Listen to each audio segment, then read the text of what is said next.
In this lesson, I want to add a couple more fields to the form.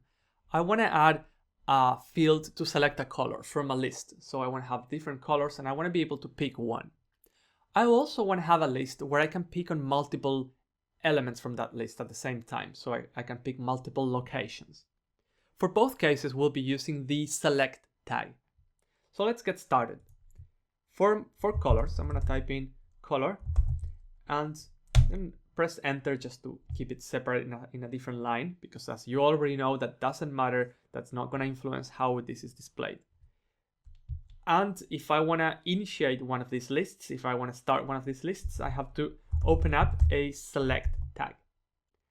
For each individual element within my selection, I need to use the option tag and then type the name of that element, what we want to see on the screen.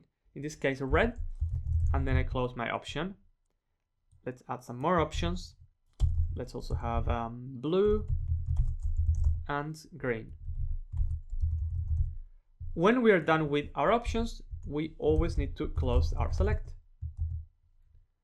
So as you can see, that shows you a simple drop-down with different options.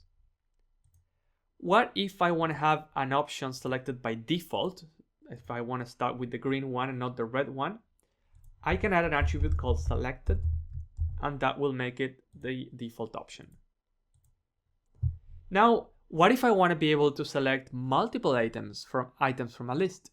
In here, I can only select one at a time. We'll also be using select for that, but there's just a little change that we need to make. So let's call these locations, so the user is somehow able to pick among different locations for delivery or whatever this is for, and add some locations here. So you can have a city like Brisbane, you can have a city like Santiago, and you can have a place like Madrid. And we can add maybe another one as well. So let's add Beijing. I'm not sure if that's correctly spelled, but we'll just do that for now. So far, this is exactly the same as before. So the change we actually need to make is to add here an attribute called multiple.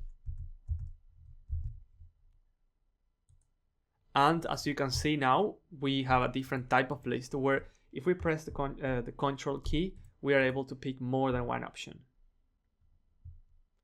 To summarize, the select tag allows us to create two different types of selections. Selections where you only pick one element, and selections where you can pick more than one element.